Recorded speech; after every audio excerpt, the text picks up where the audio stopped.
निधि जी मेरठ से। राधे राधे। राधे राधे महाराज जी। महाराज जी मुझे बहुत सांप दिखाई देते हैं, मेरी ही सबसे पहली दृष्टि जाती है, परिवार में किसी को भी नहीं दिखाई देते। ये कोई मेरे पिछले जन्मों का पाप है महाराज जी? क्या चीज? सांप दिखना। और हम कहते हैं भगवान शंकर की कृपा है, तो तुम उसे पाप समझ रहे हो। हम कहते हैं तुम पर भगवान शंकर की कृपा है, तो तुम इसे मानोगे? किसका प्रश्न है? तो तुम इसे भगवान शंकर की कृपा नहीं मानोगे? उनके गले का हार है तो जब दिखाई देते जय हो भगवान शंकर की, क्या इसमें पाप है? अरे वो भी सृष्टि में रह रहे हैं, उसमें कोई परेशानी की बात? दूसरों को नहीं दिखते, मुझे ही दिखते हैं। ऐसी कैसी बात है कि सांप हो तुम्हें केवल दिखाई दे रहा है, दूसरों को नहीं दिखाई दे रहा है? ऐसा है क्या? मुझे ही दिखाई देते हैं सबसे पहले। अरे वैसा भी मान्यताएं बैठी है, बेकार की मान्यताएं में। सांप निकलेगा तो जिसकी दृष्टि में पड़ेगा तो सबसे पहले ही तो होगी उसकी दृष्टि। ये थोड़ी क्यों केवल तुम्हारी दृष्टि के सामने सांप नाचता रहता है, वो भी अच्छा हो। अगर केवल मेरी दृष्टि में तो गले में देखें भगवान शंकर की जटाओं में देखें तो भगवान शिव का ध्यान परम मंगलमय है। पारुल जी। राधे राधे महाराज जी। महाराज जी गीता जी में लिखा है कि कर्म करो फल की इच्छा मत करो, लेकिन हम फल की इच्छा करते हैं तभी तो हम कर्म करते हैं। हमें भगवान से मिलना है, ये भी तो फल की इच्छा ही है महाराज जी कि हम भजन करेंगे। ये इच्छा करते हुए हम भजन करते हैं। परमार्थ सुख की आकांक्षा रखना वो इच्छाओं के अंतर्गत नहीं आता। जैसे हम खूब भजन करें, भगवान की रूप माधुरी देखने को पाए, भगवान की लीला में प्रवेश पा जाए, हमारा मोक्ष हो जाए, इस तरह की जो आकांक्षाएं हैं वो महामंगलमयी, वो बंधनकारी नहीं है, उनको कामना नहीं कहते, उन्हें निष्कामता ही कहा जाता है। लेकिन शरीर संबंधी भोग सामग्रियों को कामना कहते हैं। हमें ये भोग मिल जाए, हमें ये भोग मिल जाए, ये पद मिल जाए, रुपया मिल जाए, मकान, जो शरीर संबंधी है वो निषेध है, जो भगवत संबंधी है वो वांछनीय है। हमें श्री जी की दास्ता मिले, श्री जी का नाम जप, श्री जी की रूप माधुरी, श्री जी की लीला माधुरी, श्री जी का धाम मिले, ये तो आकांक्षा सब करते हैं, हम करते हैं, आप करते हैं। ये तो परमार्थ का स्वरूप ही है आकांक्षा करना। ये आकांक्षा न करे तो मतलब क्या रह गया फिर? तो इसे आकांक्षा नहीं कहते, ये निष्काम ही माना जाता है। आरती जी। श्री हरिवंश महाराज जी। गुरुदेव भगवान, हम आपसे पिछले 2 साल से जुड़े हुए हैं और आपकी कृपा से सब प्रश्नों के उत्तर आपसे मिल जाते हैं। मेरा प्रश्न है कि गुरुदेव श्री जी हैं, ये भाव दृढ़ होने पर भी ये इच्छा मन में होना कि गुरुदेव प्रिया प्रीतम के रूप में दर्शन दे, तो क्या ये गलत है? पहले तो मानी संख्या से चलो। जिन्होंने हमें प्रभु का मार्ग बताया, जो हमें प्रभु का नाम दिया, जो हमें मंत्र दिया, पहले उन पर हम गुरु ब्रह्मा गुरु विष्णु गुरुदेव महेश्वरा गुरु साक्षात पर ब्रह्म तस्मै श्री गुरुवे नमः और डट के नाम जप करें तो बिना चाहे श्री जी के दर्शन हो जाएंगे। जब गुरु पर भाव नहीं बन पाएगा, मंत्र में भाव नहीं बन पाएगा, नाम जप में भाव नहीं बन पाएगा, तो कोई से श्री जी मिल जाती है क्या? ऐसा हो तो सबको मिल जाए।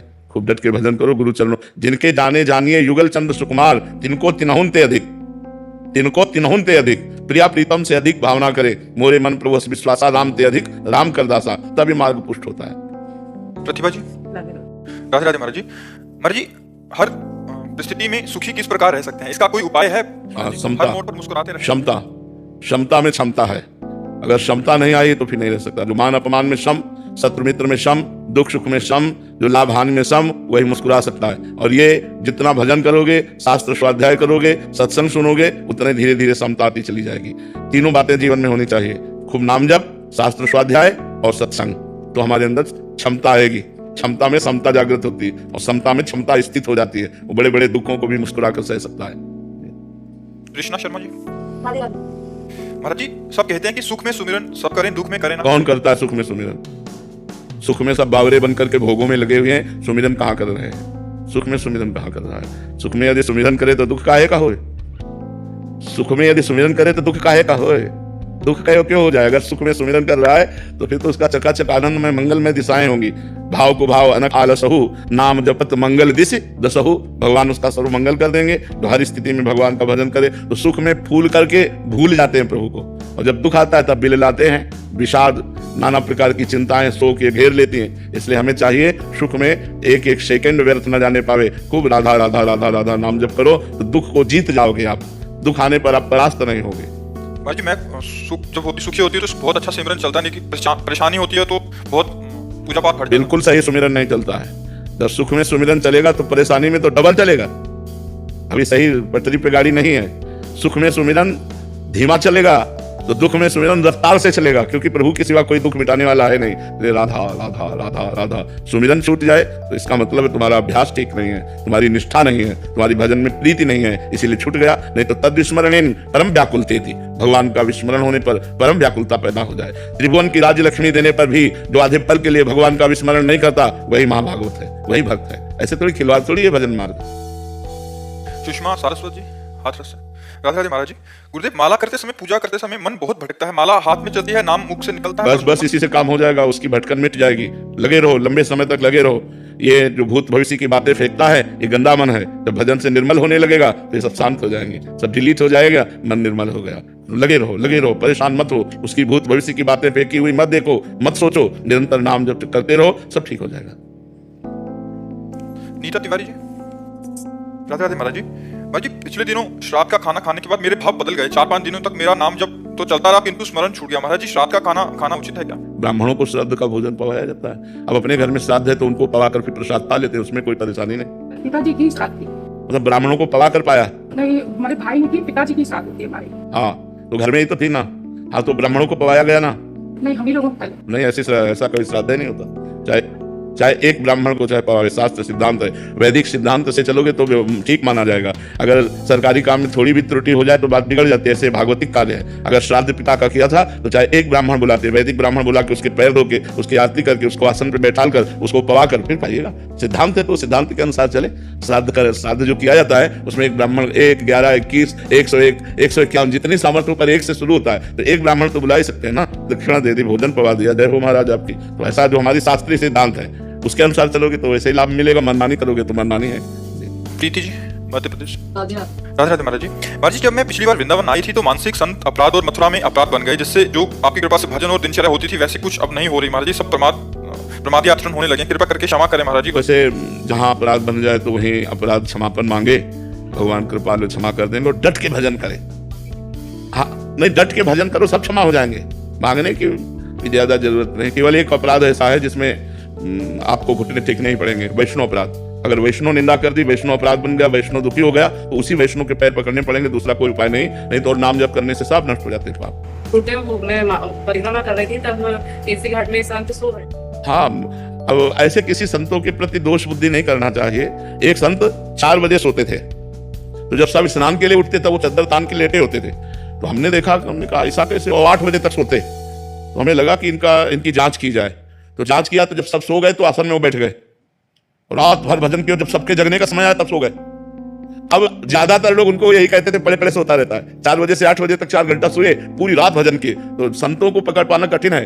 अब वो पता नहीं कब कितना भजन किए हैं, कितना जगे हैं, वो कैसे सो रहे हैं, कै दिन के भूखे हैं, क्या कर रहे हैं। तो अलग अलग संत, हमारे कोई बांट रहा है। अब कोई संत भूखा और दे दो, पता नहीं कै दिन का भूखा संत है, वो मांग रहा है, ले भैया आप ले लो। जो अगर मांग रहा है तो उसे हम दे देते हैं। वो सो रहे हैं तो उनको मानसिक प्रणाम कर लेते हैं। जरूरी थोड़ी वो दिन में सो रहे हैं तो रात भर भजन किया, अपने रात में थोड़ी देखा कि वो भजन किए कि नहीं किए। हम किसी संत पर ऐसा दोष दर्शन न करें, क्योंकि कौन कहाँ किस गति कैसे विचरण कर रहा है हमें पता है। किसी महापुरुष के प्रति अपराध बन गया तो सारे पुण्य नष्ट हो जाएंगे। इसलिए सावधान रहना चाहिए। नाम जप करो और मानसिक उन्हीं संतों के चरणों में प्रणाम करके क्षमा याचना कर लो। बिहार से राधे महाराज जी। गुरुदेव भगवान, सब कुछ भगवान पर छोड़ देना, जो करेंगे भगवान करेंगे, क्या इसमें अपनी भूमिका को शून्य मान लेना नहीं है? ये तो बहुत बड़ी स्थिति अगर ऐसा मान ले तो। पर अहंकारी जीव मान कहाँ पाता, देहाभिमानी। बातों से भले कहे कि सब कुछ भगवान करेंगे, भगवान कर रहे हैं, लेकिन वो अहंकार से अपने को कर्ता और भोक्ता मानता रहता है। अहंकार विमूढ़ात्मा करता हमिति मन्यते, मैंने ऐसा किया, मैं ऐसा करूंगा, मैंने ये भोगा, मैं ऐसा भोगूंगा। ये मूढ़ता बनी रहती है। तो जब तक ये मूढ़ता बनी रहती तब तक ये स्थिति अगर आ जाए कि शून्य मैं हूँ, मेरे में कोई सामर्थ्य नहीं, सब कुछ भगवान स्वयं बैठ करके कर रहे हैं, या गुणान गुण वर्तन्ते मनुष्य पार्थ सर्वसा, ये तीनों गुणों के द्वारा हो रहा मैं करता हूँ, तो ज्ञानी पुरुष है। वो तो बहुत बड़ा ज्ञानी पुरुष है, तो बहुत बड़ी स्थिति है ये। पर ये है नहीं, ऐसा है नहीं। केवल बातें बनाने से स्थिति थोड़ी होती है, साधना से स्थिति होती है। ऐसी स्थिति हो जाए कि अपने शून्य, और जो कुछ हो रहा है सब प्रकृति के द्वारा या परमात्मा के द्वारा हो रहा है। भक्त परमात्मा के द्वारा देखता है, माया प्रकृति जो कर रही है ज्ञानी देखता है। बस दोनों बच गए। जब तक कर्ता और भोक्ता भाव तब तक अवश्य में भोक्तव्यम, प्रथम कर्म शुभाशुभम, शुभ और अशुभ कर्म दोनों से भोगने होते हैं। समझ में आ रहा है? हाँ, ऐसा कहाँ मानता है कोई। केवल वाणी से बोल देते हैं सबके भगवान के द्वारा हो रहा है, ऐसा कहाँ मानता है कोई। और जब मान लेगा भगवान के द्वारा हो रहा है तो फिर वो जीवन मुक्त महापुरुष हो जाएगा, क्योंकि सब हो तो भगवान के द्वारा ही रहा है। तुम्हारे द्वारा सृष्टि रची गई है क्या? ये आकाश तुमसे है क्या? ये शरीर तुमसे है क्या? ये आंख तुमसे बनी है क्या? तो तुम क्या हो? कुछ नहीं। यहाँ जो संचालन हो रहा है वो यंत्रारूणानि मम माया, कठपुतली का मैं बहुत अच्छा नाच लेती हूँ तो बेवकूफी है। वो नचाने वाला जैसा नचा रहा है वैसा नाच रहा है। समझ, उमा डाल जो सिद्ध की नाई, समय नचावत राम गोसाई। सब भगवान जैसे चाहते वैसे नचा रहे हैं। नाम जप करो और पवित्र भोजन करो, शास्त्रों का स्वाध्याय करो, संतों का संग करो, तब विवेक जागृत होगा। अनुपमा जी, राधे राधे महाराज जी। महाराज जी, हम यहाँ एक भागवत कथा का श्रवण करने आए हैं। व्यास जी महाराज जी ने कहा कि सृष्टि से पहले भी परमात्मा थे, सृष्टि के अंत में भी, और जो बीच में वो भी परमात्मा है। महाराज जी, पर एक परमात्मा दूसरे परमात्मा के साथ छल कपट द्वेष ऐसा क्यों करता है? आप देख रहे हैं परमात्मा है, बस इसीलिए आपको छल कपट दिखाई दे रहा है। जो क्रिया को देखता है वो अज्ञानी है। जो कारण को देखता है वही ज्ञानी है। उस क्रिया का परम कारण क्या है? जब हम कारण पर आएंगे तो उस क्रिया का कारण तमोगुण है। तमोगुण का कारण क्या है?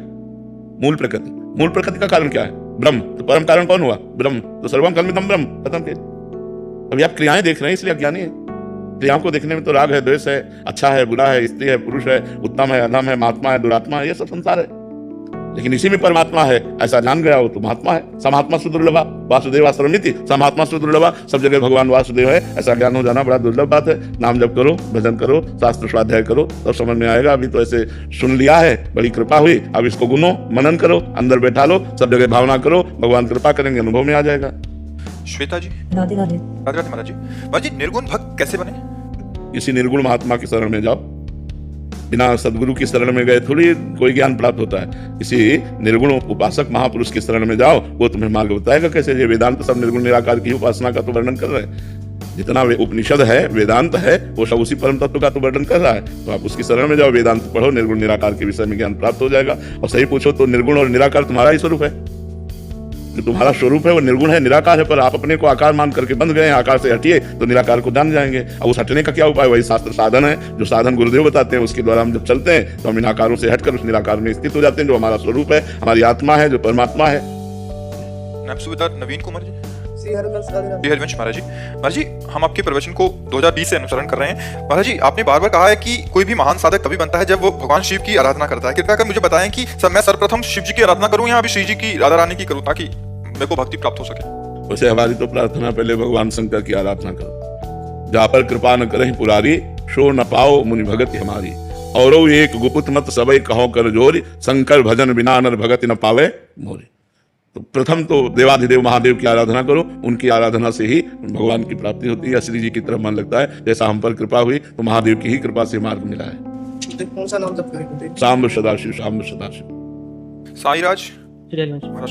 राधे राधे महाराज जी। महाराज जी, जब से आपको सुना है तब से निरंतर नाम जप करता हूँ, लेकिन अब मन की स्थिति ऐसी हो गई कि ना हंसने का मन करता है, ना रोने का, ना खुश, ना दुख, ना किसी को सुनने की इच्छा होती है, ना किसी को सुनाने की इच्छा होती है। कैसी स्थिति है महाराज जी? कुछ गलत हाँ, तो नहीं? नहीं, ठीक है, अच्छा है, बस शांत रहो। नारायण हरि भजन में पांचों सुहाग, विषय भोग, निद्रा, हंसी, जगत प्रीति, बहुबात, इनमें कमी होने लगे तो समझ ले भगवान की भजन का फल हमें मिल रहा है। भागवतिक वृत्ति बढ़ रही, गंभीर रहे, शांत रहे। सुमन जी, गोरखपुर से। राधे राधे महाराज जी। महाराज जी, बहुत प्रयास करने के बाद भी मन में दूसरों के प्रति दुर्भावना आ जाती है। महाराज जी, इससे कैसे बचें? हमारा तो एक ही उपाय है, जितना नाम जप करोगे हृदय पवित्र होगा, सद्भावना आ जाएगी, दुर्भावना का नाश हो जाएगा। देखो, जब तक भजन नहीं होगा तो कुछ नहीं होने वाला। चाहे पूरे वेद कंठस्थ कर लो, स्थिति नहीं आने वाली। स्थिति आएगी भजन से। सिद्ध महापुरुष सनक सनंदन सनातन सनत कुमार जी लेकिन निरंतर हरिशरणम हरिशरणम हरिशरणम जपते रहते हैं। खूब भगवान का नाम जप करो, सद्भावना, पॉजिटिव विचार आएंगे तो हमारी नेगेटिव विचार नष्ट हो जाएंगे, दुर्भावनाएं, दुर्वासनाएं सब नष्ट हो जाएंगी। पर डट के नाम जप करो। नाम जप से ही होगा, ये समझाने समझने से नहीं होगा। जब सामने गंदा बर्ताव कर रहा है तुम उसमें भगवान कैसे देखें? गंदा बर्ताव कर रहा है उसमें भगवान कैसे देखें? वो देखेंगे भजन बल से। जो हमारे अंदर भजन बल प्रकाशित होगा तो हमें गंदा बर्ताव नहीं, मुझे मुस्कुराता हुआ श्याम सुंदर नजर आएगा। तो हम कहेंगे कि इसमें श्याम सुंदर है, ये श्याम सुंदर ही है। लोग कहेंगे पागल है, लेकिन उसमें श्याम सुंदर मुस्कुराता दिखाई देगा। ये भजन बल से, ऐसे बुद्धि लड़ाने से काम नहीं चलेगा, भजन बल से। ऐसी स्थिति मतलब भजन करते समय कितना समय लग सकता है? कुछ नहीं कहा जा सकता। भगवान कृपा करें 1 मिनट में दे दे, 1 जन्म लग जाए, 1000 जन्म लग जाए, कुछ नहीं कहा जा सकता। गीता में भगवान ने कहा बहु जन्म नामन्ते ज्ञानवान माम प्रपद्यते वासुदेवा सर्वमिति सा महात्मा सुदुर्लभा। बहुत जन्मों की साधना के बाद ऐसा अनुभव होता है कि सर्वत्र भगवान वासुदेव विराजमान है। वैसा महात्मा सुदुर्लभा, बड़ा दुर्लभ है ऐसा जिसको सर्वत्र भगवान का दर्शन हुआ। जैसे गोपीजन जित देखो तित श्याममयी है, जैसे गोस्वामी तुलसीदास जी सी राम में सब जग जानी, करो प्रणाम जोरी जुग पानी। पूनम जी, गोरखपुर से। राधे राधे महाराज जी। महाराज जी, हमें अपने पिछले जन्मों के कर्म फल इस जन्म में क्यों भोगने पड़ते हैं? कतल आज करोगे तो फांसी में आज ही चढ़ जाओगे क्या? 10-5 साल मुकदमा चलता है कि नहीं चलता है? तो हमारी बहुत बड़ी जो है न्यायालय है, अनंत ब्रह्मांडों का न्याय होता है। तो 100 जन्म का पुराना पाप भोगना पड़ता है। भीष्म जी कह रहे हैं मैं 70 जन्म तक देख रहा हूँ, कोई पाप नहीं है कि मैं 6 महीने से बाणों की सैया में पड़ा हूँ। तो भगवान ने कहा और पीछे देखो, 100 जन्म के बाद आप राजा थे और एक सांप को उठाकर बमूल के कांटों में फेंक दिया था, उसी का फल मिला कि 6 महीना बाणों की सैया पर। तो पुराना, बहुत पुराना भी हमको दंड भोगना पड़ सकता है, क्योंकि हमारी बहुत बड़ी न्यायालय है। और एक ही न्यायालय है, यहाँ तो कई न्यायालय